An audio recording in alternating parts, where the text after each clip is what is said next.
This is Don Stevens. Today we're going to discuss and go through chapter 3 of the book of Judges and talk about the first 3 judges for Israel during their time in history when they were being dealt with by God through the judges of Israel. So without further delay, here we go again. Chapter 3, book of Judges. These are the nations which the Lord left to prove Israel by them, even as many as had not known all the wars of Canaan, only that the generations of the children of Israel might know, to teach them war, or at the least such as before knew nothing thereof, namely the 5 lords of the Philistines, the Canaanites, the Sidonians, the Hivites, and all that dwell in Mount Lebanon, from Mount Baal-Haran unto the entering of Hamath. And they were to prove Israel by them, to know whether they would hearken unto the commandments of the Lord, which he commanded their fathers by the hand of Moses. And the children of Israel dwell among the Canaanites, the Hittites, the Amorites, the Perizzites, the Hivites, and the Jebusites.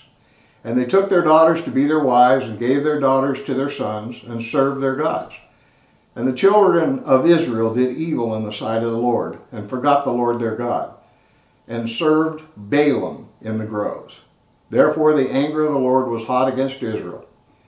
He sold them into the hand of, we're going to call this guy Cush, the king of Mesopotamia. In Deuteronomy chapter 7, beginning with verse 1, we are told, When the Lord thy God shall bring thee into the land whither thou goest to possess it, and hath cast out many nations before thee, the Hittites, the Gershonites, the Amorites, the Canaanites, the Perizzites, the Hivites, and the Jebusites, 7 nations greater and mightier than you. And when the Lord your God shall deliver them before you, you shall smite them and utterly destroy them. You shall make no covenant with them, nor show mercy upon them, neither shall you make marriages with them. Your daughter shall not give unto their son, nor their daughter shall you take unto your son. For they will turn away your son from following me, that they may serve other gods. And so will the anger of the Lord be kindled against you, and destroy you suddenly. That was a warning of God before Israel came into the land. As we read in the book of Judges, after they came into the land, they totally disregarded the warning of God. And they did exactly what God told them not to do. Now, many times people have difficulty with this portion of the Old Testament, because God ordered such severe terms of judgments against these nations. I mean, they wonder why God would order utter extermination to wipe a complete nation out, not to leave any trace of that nation. Well, God goes on to tell us the reason for such orders. He tells us, if you allow them to remain, if you allow intermarriages to take place with their children and your children, the ultimate result will be that they'll turn their hearts away from God. That was what God was concerned about. And if your heart is turned away from God, then the judgment of God will come upon you. And many times when God warns us, we pass the warning off as kind of unnecessary. We think we have it all under control and that we would never turn away from God. So we thank Him and ignore the warning. We need to beware and remember that God never warns us unnecessarily. You will notice in the case of Israel that the very thing God had said, don't do, they did. And the very thing that God said would happen if they did it, did happen. God does not warn us unnecessarily. Now, the reason God ordered the total extermination of the people in this land was that God intended from day one for Israel, His chosen nation, to be the instrument to judge these nations for their horrible, vile practices. I mean, these people were sacrificing their own children to these false gods. They were worshiping their gods in some of the most horrific manners that you can imagine. God was judging these people, and He was using His nation, Israel, to be the instrument of that judgment. They had done things that were worthy of death, and God had pronounced the death judgment on them, and He ordered Israel to totally wipe them out. God knew that if Israel did not obey this command, totally wipe them out, get rid of any trace of them, that because of the fact that this worship that they did was so sensual and sexual appealing to the senses of man, that his own people would be drawn into it, the same as these people were, and start doing the same vile practices, and ultimately his own nation could be destroyed because of the fact that they weren't cleaned out in the first place. Let me give you an example.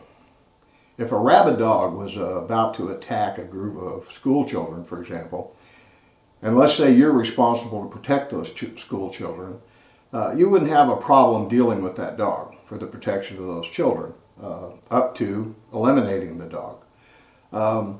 This is exactly how God saw these people, as rabid animals about to devour his chosen people, and they had to be destroyed. These people were as mad dogs. I mean, the practices in which they were engaged would exterminate them if they were allowed to go. They did pose a danger to the people of God, in that they would affect God's people with their deadly problems and the things that they were doing, were they allowed to remain. That is why God said, destroy them utterly, wipe them out, don't let them remain. When I have delivered them into your hands, wipe them out completely so that they will not infect you with their perverted religious systems that would be destructive to my people. But Israel, rather than obeying the commandment from God, allowed them to remain. And they actually dwelt among them and joined in with them. The children of Israel dwelt among the Canaanites, the Hittites, the Amorites, the Perizzites, Hivites, and the Jebusites. And they took their daughters to be their wives and gave their daughters to be their sons. And they served their gods. So you can see God's warning and his laws are for our benefit. God knows what the ultimate consequences of certain actions are, and in his love for us would keep us from suffering the consequences of certain actions. Yet somehow, in a perverted way, we feel we know better than God. We feel that we can handle it. I think we actually believe that we can manage it for ourselves. You never know what you're doing if you go against the law of God. You're playing a fool. It's simply folly. God's law is intended for man's good, not for man's detriment. God's ways are best. They're always best. If you're going to know life and love long days, then you need to keep the law of God. It's a good life. You know, there are so many times that we make the tragic mistake of thinking that any of this applies to us. It doesn't apply to us. Or that we know better than what we're hearing. But it does apply. And we don't know better, and to violate God's law is to invite pain, suffering, disaster, and that's both emotionally and physically that those things can happen to us. We're told in Scripture, there is a way that seems right unto a man, but the end thereof are the ways of death. So even though something may seem right in the beginning, we need to heed God's warnings in everything we do. God gave Israel this warning, but they disregarded it, they disobeyed. Now we'll begin to see how they're going to reap from that what they sow. They live tragedy, sorrow, sufferings, bondage. This is all because they did not obey the commandment that God gave them. They thought they knew better. The children of Israel did evil in the sight of the Lord. They forgot the Lord their God, and they began to serve Balaam and the groves. Now the groves, of course, were the places of pagan worship, and at these places they would have these horrible, horrific sexual rites that were practiced in the worship of this goddess. They called her many things, but it was a goddess of fertility. Ashtoreth is what we know her as. They actually would take stones and put them in a fire and wait till the stones got scalding hot. And because they'd have all of these hideous sexual experiments, if you will, during their time of pagan worship, the results were pregnancies in a lot of times, and children were born from that. Well, they would put these stones in there, get them heated up to where they were red hot, and then they would sacrifice these children by laying them in there on these hot stones. To me, this is very similar to what we do with abortion today. We sacrifice our children because of mistakes we made because we thought we knew better. Therefore the anger of the Lord was hot against Israel, and he sold them into the hand of the king of Mesopotamia. And the children of Israel served Cush for 8 years. And when the children of Israel cried unto the Lord raised up a deliverer to the children of Israel, who delivered them, even Othniel, the son of Kinzak, Caleb's younger brother. So basically he was a nephew of Caleb's. And the Spirit of the Lord came upon him, and he judged Israel, and went out to war. And the Lord delivered Cush, king of Mesopotamia, into his hand. And his hand prevailed against the king, and the land had rest for 40 years. And Othniel, the son of Kinzak, died. Now here is the first drop in the seesaw. Unfortunately, it's not the last. I mean, this is the beginning of the pattern. The pattern is consistent throughout the book of Judges. They turn away from God, they reap the consequences, being delivered into the hands of their enemies. They go into oppression and hardship. Then while they're in this oppression and hardship, they call upon the Lord. God raises up a deliverer, a judge, and he helps them get away from their enemies. Then they live for a time of peace and prosperity, and only to return back to the same pattern of worshiping the other gods that are brought into their lives by the people that they've been captured by. And they turn their hearts away from the Lord. Now this is a pattern that's going to be repeated until you actually get sick of it. I mean, it's easy to say, what's wrong with these people of Israel? Why can't they learn from their mistakes? I mean, my guess is that God is saying the same thing about us today. So we see the first apostasy here, the first servitude, and the first judge. And the children of Israel did evil again in the sight of the Lord. And so the Lord strengthened Eglon, the king of Moab. Now the first king came from Mesopotamia. It's up in the area of Assyria. The second came from just across the borders in the land of Moab. I mean, that's actually the land that was inhabited by the tribe of Reuben. The Moabites were descendants of Lot through his relationships with his daughter. And so the Lord strengthened Eglon, the king of Moab, against Israel, because they had done evil in the sight of the Lord. And he gathered unto him the children of Ammon and Amalek. The people of Ammon were the descendants of Lot also, by his other daughter. The Amalekites, or they call them here Amalek, but the Amalekites, they were a nomadic group, and they were actually a perennial enemy of Israel. They actually were the ones that attacked Israel when they first were delivered out of Egypt, and they were defeated there by the Lord. That was at Rephidim, as I recall, and that was under the leadership of Joshua. Now this happened, if you'll recall, if you've read this stuff in the Bible, that this was while Moses held up his arms for the victory by Joshua. As long as he kept his arms up, Joshua was winning. I'm sure you recall that. Now, Amalek is a type of the flesh. It's a representation here. God says, when you come into the land and you are strengthened in the land, and I want you to utterly wipe out Amalek, destroy them completely. Now later on in the history of Israel, when Israel is strong, they were under the reign of King Saul. Samuel, the prophet, came to Saul at that time, and he said, the Lord wants you to go down and totally destroy Amalek, wipe them out completely. Don't allow anyone to remain alive, wipe out their animals and everything. But now Saul went down there, and he saw that some of these animals were healthy animals, and he decided that they were just too nice to be destroyed. So he not only saved them, he brought them back with him. Totally destroyed all the bad animals, but he kept the good ones. Now when Saul returned, Samuel the prophet came out to meet him. And Saul greeted Samuel with the words, as the Lord liveth, I've done everything the Lord has told me to do.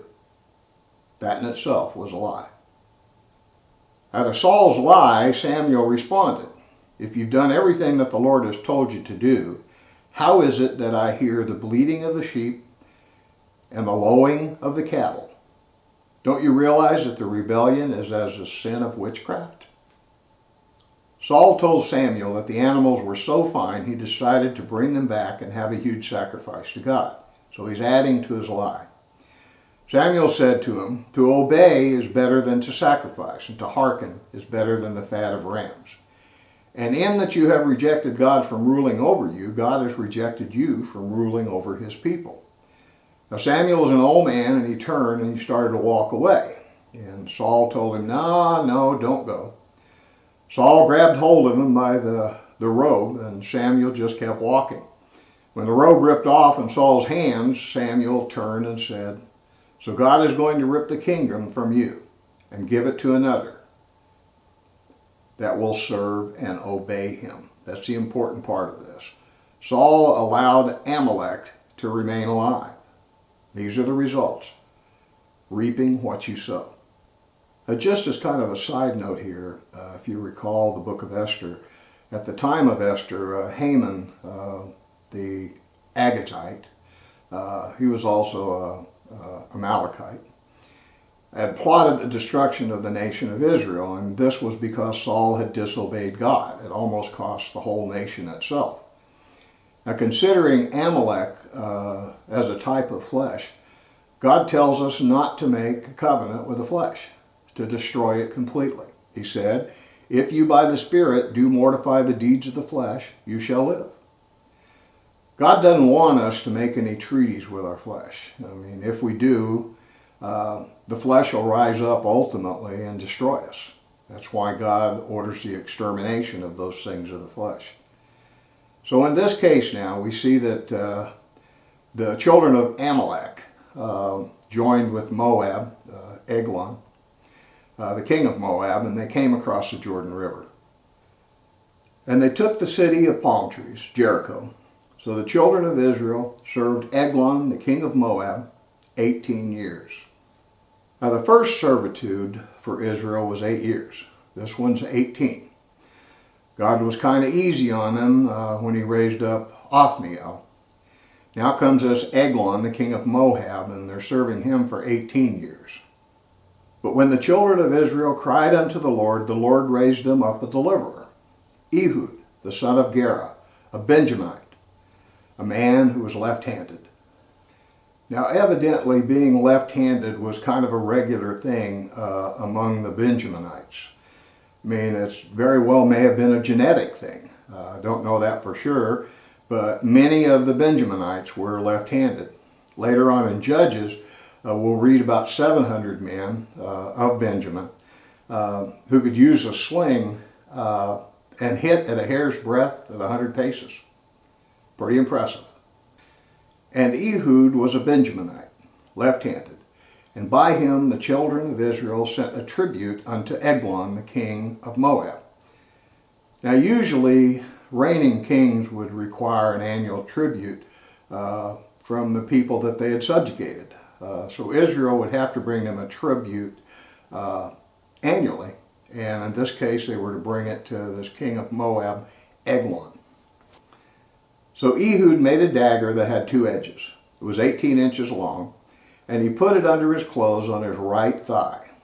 And he brought the tribute unto Eglon, the king of Moab, and Eglon was a very fat man. And when he had made an end of offering the tribute, he sent away the people that had carried the tribute. But he himself turned again from the quarries that were by Gilgal, and he said, "I have a secret errand unto thee, O king." And Eglon said, "Quiet."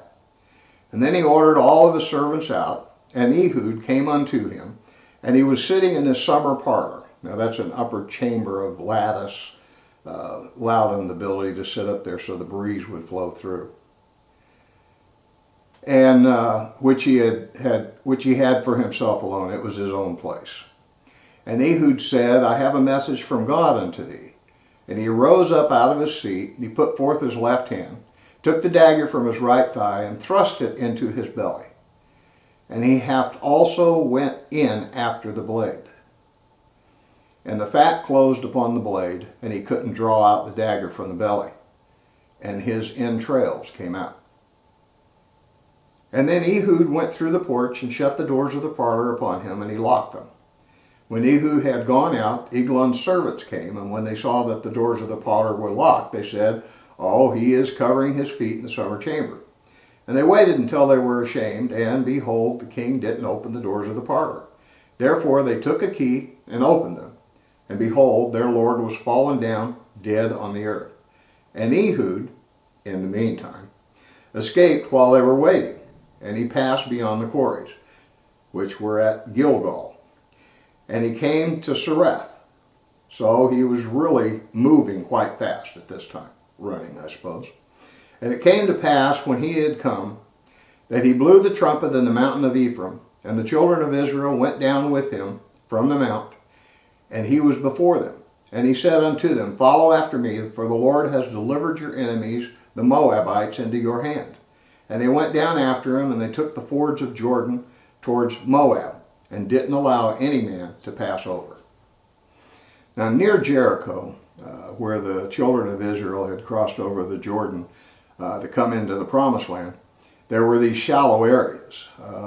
This is where their people could cross the river. Now Ehud and these men of Ephraim posted themselves at these shallow areas, and as these Moabites were attempting to escape back to Moab, they were lying in wait and gathered the guys and just kind of wiped them out right there. And so they destroyed the men of Moab, about 10,000 men, who were lusty, healthy, men of valor, strong guys. And there escaped not a man. So Moab was subdued that day under the hand of Israel. And the land had rest 80 years. 80 years they had rest after this. Now this was the second apostasy, the second servitude, and the second deliverance under Ehud, who was the second judge. The third judge is a guy named Shamgar. I mean, he's mentioned very little, so we don't know much about him.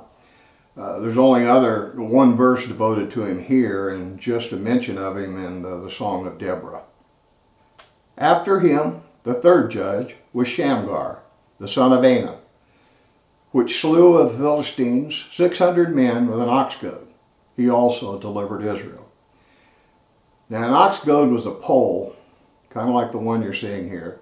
They're about 8 foot long. They have a sharp metal end on them, and they'd use those to prod the oxen and as the oxen were plowing. Now this was to keep them going. Some of these ox goads were as much as 6 inches thick. So it would take a pretty strong guy to yield one of these things. But this guy did it. And with it he killed 600 of their perennial enemies, the Philistines. If you'll recall, we'll talk about it later on in this book, Samson was also someone that he killed 1,000 men, but this guy killed 600 with an ox goad. Now later, we'll see that Samson killed 1,000 Philistines with the jawbone of an ass. Now this guy was the same style as Samson. Even though we get very little information about him, we know that his name was Shamgar, and we can see that he's an interesting character. He's strong, and God used him to deliver Israel, so it was someone that God valued greatly. Too bad we don't know more about him, but we don't.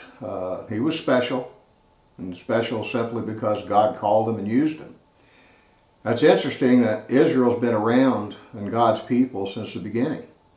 And throughout their history, they have always overcome impossible odds to get from point A to point B. God has been with them. There's no doubt about it. I mean, even the 6-Day War, 1967, the odds were so greatly against them, but they came out on top, and they continue to do so. The fact that they've thrived and remained as a nation for all these centuries is an evidence that God is with them, has been since the beginning, and His promise to them that would be their land, it will be. Most of it is now. There's still a lot of the land that was originally promised to them that remains under other people's ownership right now, but God's with them. I think it's important to note that in all of this, we're underdogs about everything we do, but we need to think about the fact that the flesh is something that can overcome us if we don't follow the laws of God. And when He says certain things need to be washed away, cleaned out, and left alone, we need to listen to what He has to say. We're going to see more of this as we go through the rest of Judges. I sincerely hope you stay with me. We've got a lot to cover and a lot of interesting stories here that I think you will really hang on. Well, that being said, that concludes chapter 3 of the book of Judges. This is Don Stevens. These are just my thoughts on the book of Judges. Until the next time, God bless you.